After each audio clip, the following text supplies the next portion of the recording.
Bharat Ratna doctor Bhimrao Ambedkar को कोटि कोटि नमन। ये कार्यक्रम डॉक्टर भीमराव अंबेडकर के जीवन पर आधारित है, जहां भारत की जनता के प्रति उनके योगदानों को पूरी सजगता से चित्रित और रेखांकित करने का प्रयास है। कार्यक्रम में दिखाई गई घटनाएं लब्ध प्रतिष्ठ पुस्तकों से ली गई हैं। इस कार्यक्रम के जरिए चैनल की ओर से एक विश्वसनीय, सजग और सकारात्मक प्रयास है कि डॉक्टर बाबा साहेब भीमराव अंबेडकर के जीवन की संघर्ष यात्रा एवं गौरव गाथा पूरे आदर के साथ घर घर पहुंचे और उनके योगदानों से सभी संपूर्णता में परिचित और आह्लादित हों।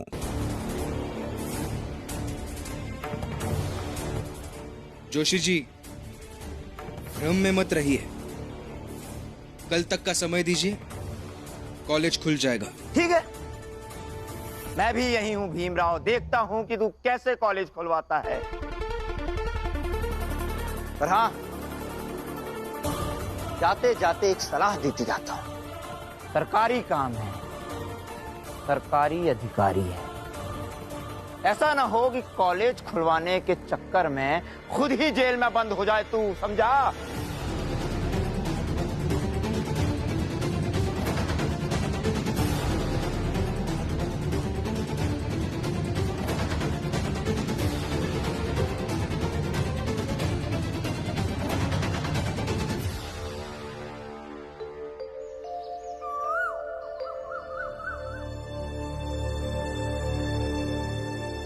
सर, ये सब मत कीजिए सर। आपकी छानबीन तो चलती रहेगी, लेकिन उस सब के लिए हमारी पढ़ाई क्यों रुकवा रहे हैं आप? नो नो नो नो, तुम्हारा स्टडी हमारी वजह से नहीं रुका है। तुम लोगों का स्टडी रुका है सरकारी आदेश की वजह से, और सरकारी आदेश की वजह से ही कॉलेज का प्रिंसिपल, टीचर्स, सब स्टूडेंट्स घर पे बैठा है। जब वो सब घर पे बैठा है, तब तुम घर पे क्यों नहीं बैठता? लिसन, जब केस खत्म हो जाए तब आना। जाओ। नहीं सर, इतनी देर इंतजार नहीं कर सकता मैं। मुझे पढ़ना है। और हमारी क्या गलती है इस सब में? कुछ लड़कों की वजह से बाकी के विद्यार्थी पढ़ाई का नुकसान क्यों सहे? सहना तो पड़ेगा, जैसे मैं सह रहा हूं। Stop in. Stop in. Sir please please ऐसा मत कीजिए। देखिए, पढ़ना बहुत जरूरी है। पढ़ाई बंद करने से आपको क्या मिलेगा? हमको क्या मिलेगा? हमको रिलीफ मिलेगा, रिलीफ। देखिए सर, मुझे पढ़ना है। पढ़ना बहुत महत्वपूर्ण है मेरे लिए, और वो मेरा हक भी है। इसलिए पढ़ाई करने के लिए मैं कुछ भी कर सकता हूँ सर। क्या कर सकते हो? हाँ?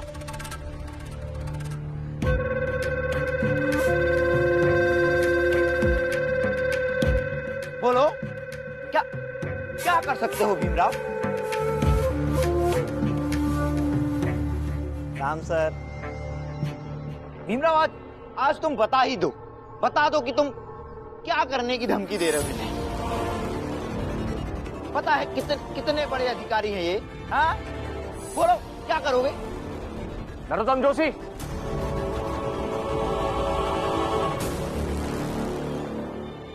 तुम बीच में मत बोलो। बताओ क्या करोगे?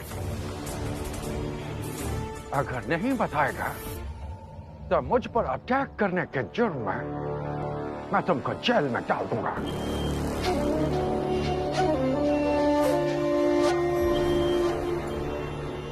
अगर आप ऐसा करेंगे सर, तो मैं भी आपके खिलाफ केस करूंगा। कार्रवाई के नाम पर सब विद्यार्थियों की पढ़ाई आपने बंद की है। तो तुम हम पर अब केस करेगा? करो, हम भी देखता कि हमारे खिलाफ एफआईआर कौन दर्ज करता है।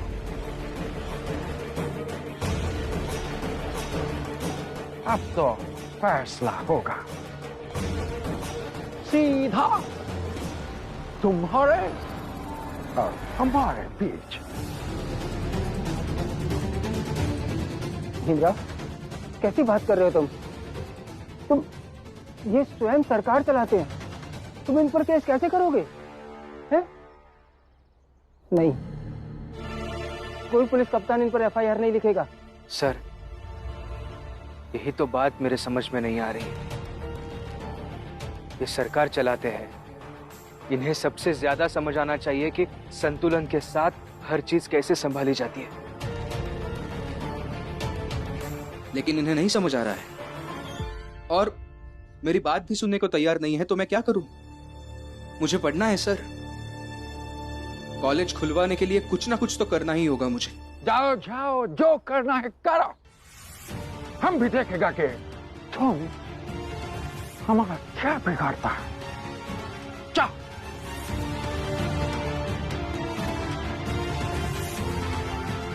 भीमराव, तुम धीरे धीरे मेरे फैलाए हुए जाल में फंसते जा रहे हो। मैं भी देखता हूं कि तुम इस जाल से कैसे निकलते हो। उधर रखो।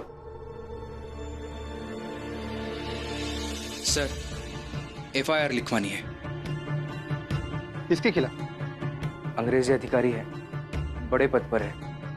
उनका नाम स्टीवन मार्टिन। क्या? Steven Martin? इतने बड़े अधिकारी? क्या बात कर रहे हो भीमराव? तुम्हारा दिमाग खराब हुआ है क्या? जिनका तुम नाम ले रहे हो वो यहाँ आकर मेरी नौकरी खा सकते हैं। इतने बड़े अधिकारी के खिलाफ मैं एफआईआर नहीं लिख सकता। लेकिन वो गलत कर रहे हैं सर। वो चाहे जितने बड़े पद पर हो, लेकिन अपने पद का इस्तेमाल ऐसे गलत तरीके से नहीं कर सकते। देखो, ऐसा है, वो बड़े हैं, कुछ भी कर सकते हैं। तुम अब जाओ यहाँ से, और वो जो कर रहे हैं वो बस देखते रहो। देखता रहूं? ऐसे कैसे देखता रहूं? देखिए सर, आप एफआईआर लिख लीजिए, नहीं तो मैं अदालत में चला जाऊंगा। इतना तो कानून जानता हूं मैं कि जब पुलिस एफआईआर लिखने से इनकार कर दे तो अदालत का दरवाजा खटखटाया जा सकता है। तो जाओ अदालत, और अदालत ही क्यों, वाइसराय के पास चला जा। लेकिन याद रखना, वो अंग्रेजी सरकारी मुलाजिम हैं, कोई खोली बनवाने वाले साहिब नहीं कि उनसे जीत जाओगे। सही नहीं है सर। ऐसे पुलिस खाते में होकर किसी को डराना सही नहीं है।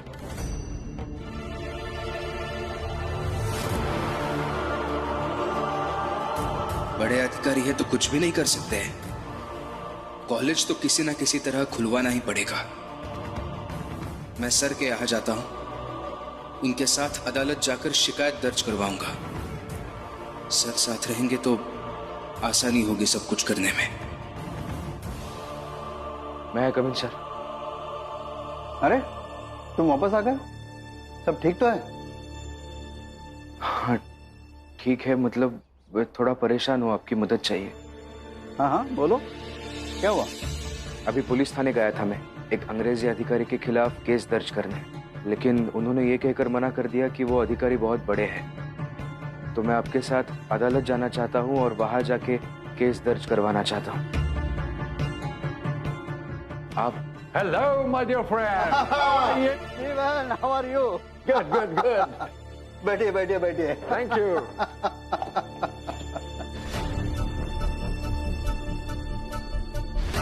स्टीफन मेरे बहुत पुराने दोस्त हैं। दोस्त क्या, इनके बहुत एहसान है मुझ पर। जब मैंने वकालत शुरू की थी तब बहुत मदद की थी इन्होंने।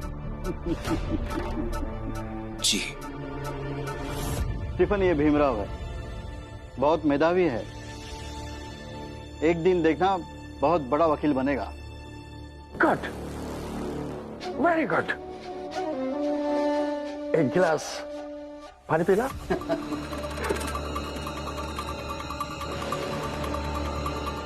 और बताइए, अचानक यहाँ कैसे आना हुआ?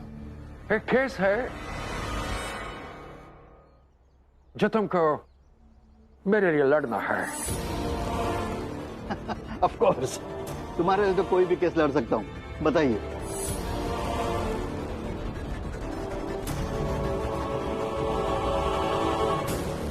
Thank you. एक लड़का है जो मेरे खिलाफ केस लड़ने का धमकी दे रहा है। वैसे भीमराव भी किसी के खिलाफ अदालत में केस दाखिल करने की बात कर रहा था, क्या हुआ बताओ? नहीं सर, अब इतना कुछ जरूरी नहीं है, बाद में बताऊंगा। अभी मुझे घर जाना चाहिए। रमा ने कहा था जल्दी आने के लिए, सब्जी भी लेते हुए जाना है। ठीक है, तुम जाओ।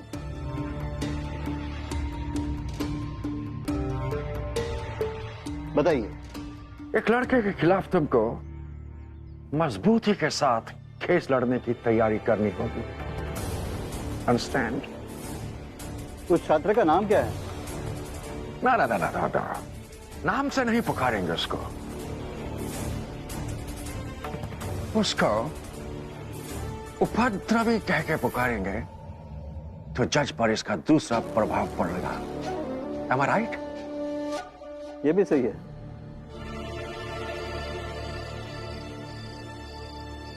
लेकिन आपको वकील साहब को सारी बातें बता देनी चाहिए थी। उन्हें फैसले करने देना चाहिए था कि वो किसका साथ देंगे, न्याय का या दोस्ती का। अगर बता देता तो उनके लिए चुनाव से ज्यादा धर्म संकट की स्थिति आ जाती, और सब कुछ जानते हुए भी किसी को धर्म संकट में डालना मुझे सही नहीं लगा। यही तो मुश्किल है, और सबकी चिंता आप ही करते हैं। भीम सही कह रहा है, इसका निर्णय सही तो था ही, लेकिन साथ में इसके लिए मुसीबत बढ़ाने वाला भी है।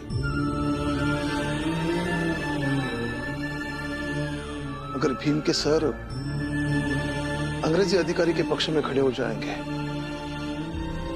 तो फिर भीम की तरफ से कौन लड़ेगा? भीमराव,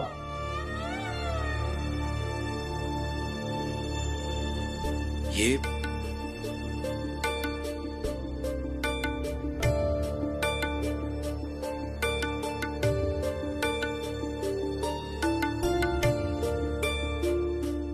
जी क्या बात है? तुम्हारे कारण अंग्रेजी हुकूमत की तरफ से महाराज के पास एक नोटिस आया है कि महाराज ने जिसे छात्रवृत्ति दी, यानी कि तुमने एक बड़े अंग्रेजी अधिकारी के खिलाफ केस लड़ने की धमकी दी है, और ये अंग्रेजी हुकूमत को अपनी बेइज्जती लग रही है,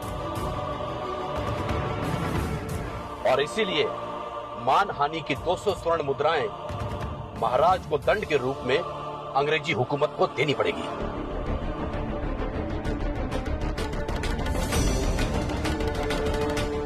और अगर ऐसा हुआ तो ये पैसा तुम्हारी तनख्वाह में तब काटा जाएगा जब तुम पढ़ाई खत्म करके महाराज के पास नौकरी करोगे।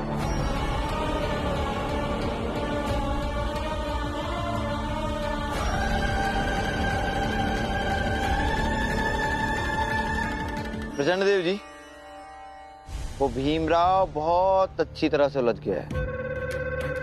खबर मिली है कि अंग्रेजी अधिकारी ने जो केस उस भीमराव पर किया है वो भीमराव के सर लड़ रहे हैं। उस अंग्रेजी अधिकारी ने भीमराव की सारी कुंडली निकाल ली, और यही नहीं, मामला यहां तक पहुंच गया है कि शाहजी महाराज को भी दंड स्वरूप 200 स्वर्ण मुद्राएं भिजवाने की मांग की गई है। वाह, ये तो बात सही है। मतलब ये कि वो भीमराव अब अंग्रेजी सरकार और सयाजी महाराज के बीच में पिस गया है। बहुत बढ़िया, बहुत बढ़िया।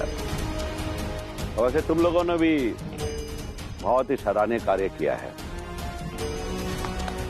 इसलिए आज हम जश्न की तैयारी करते हैं। मालिक, मालिक, मालिक, मालिक, अंग्रेज अधिकारी एल्फिस्टन कॉलेज में पढ़ने वाले विद्यार्थियों को पकड़ पकड़ के ले जा रहे हैं, और मैंने ये भी सुना है कि वो यहीं आ रहे हैं।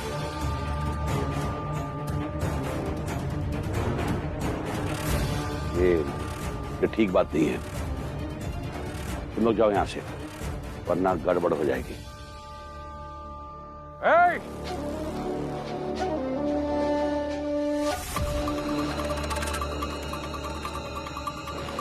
किधर जा रहा है तुम लोग? हैं? चुपचाप उधर लाइन में खड़ा हो जाओ। चलो।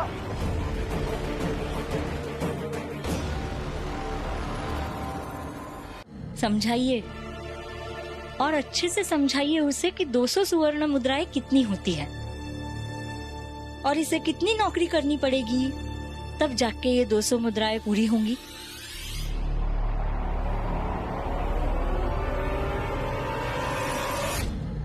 क्या आप महाराज को मेरी तरफ से पत्र दे सकते हैं? कैसा पत्र? मैं सयाजी महाराज से कुछ कहना चाहता हूँ। मैं चिट्ठी में लिख के दूंगा, आप महाराज तक पहुंचाएंगे? ठीक है।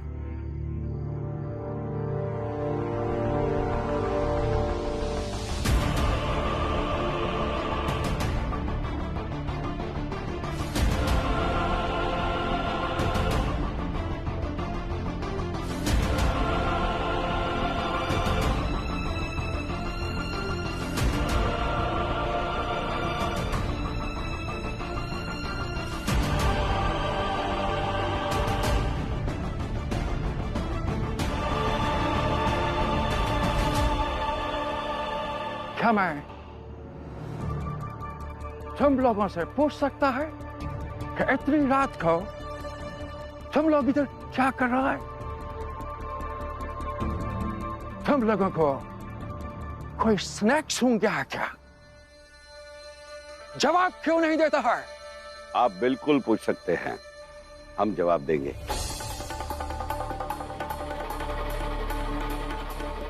बस आपको केवल इतना बताना है कि वो जवाब आप ऐसे खड़े खड़े सुनेंगे, यहाँ चाय नाश्ता पानी वगैरह लेते हुए बैठकर इत्मीनान के साथ। नो बैठना, नो चाय, नो पानी।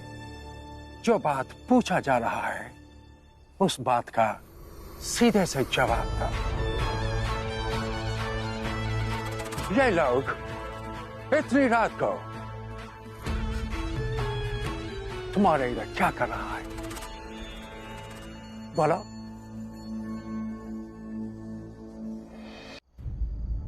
ये सब लोग इतनी रात को तुम्हारे इधर क्या कर रहा है? दरअसल हमारी एक इकाई है और ये सारे बच्चे उसी में काम करते हैं और हमारा एक ही काम है कि जगह जगह जाकर लोगों को हम ये बताते हैं कि ये अंग्रेजी सरकार उनकी दुश्मन नहीं बल्कि हितैषी है। Oh good. यही काम है। और ये नरोत्तम जोशी है, ये हमें ये बता रहा था कि आज कॉलेज में क्या क्या हुआ है। ये बड़ा दुखद है कि कॉलेज में आजकल देशद्रोही गतिविधियां चल रही है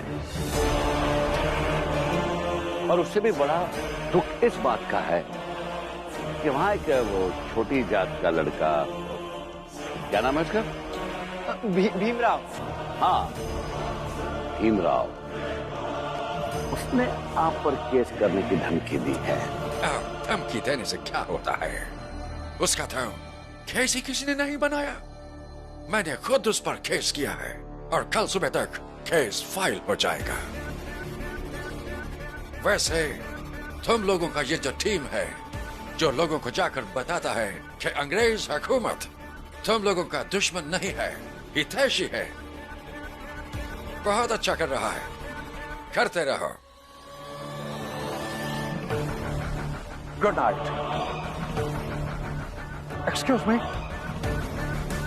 चाय उधर रहा।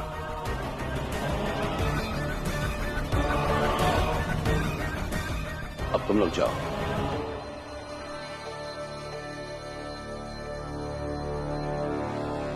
भीमराव, अब तो तू फंस गया।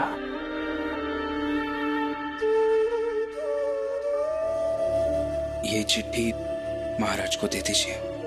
इसमें लिखा है कि सयाजी महाराज पर मानहानि का दावा तभी किया जा सकता है जब अदालत में यह साबित होगा कि अंग्रेजी अधिकारी सही है और महाराज से छात्रवृत्ति मिलने वाला भीमराव यानी मैं गलत। और अगर अदालत का फैसला अंग्रेजी अधिकारी के पक्ष में आता है तो उन्हें जरूर 200 स्वर्ण मुद्राएं दे दी जानी चाहिए। और उसका सब खर्चा मैं उठाऊंगा। अब बस महाराज को यह दे दीजिए और इस पर महाराज का जवाब भी मुझे बताइएगा।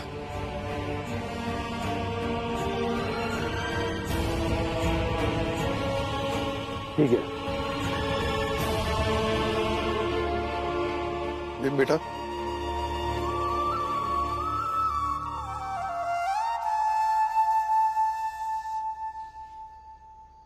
ये लड़ाई सिर्फ तुम्हारी रूस अधिकारी के बीच में नहीं रही, बल्कि इस लड़ाई में अब बहुत कुछ दांव पर लग गया है और जिसमें शामिल हुई है सयाजी महाराज और उनकी प्रतिष्ठा।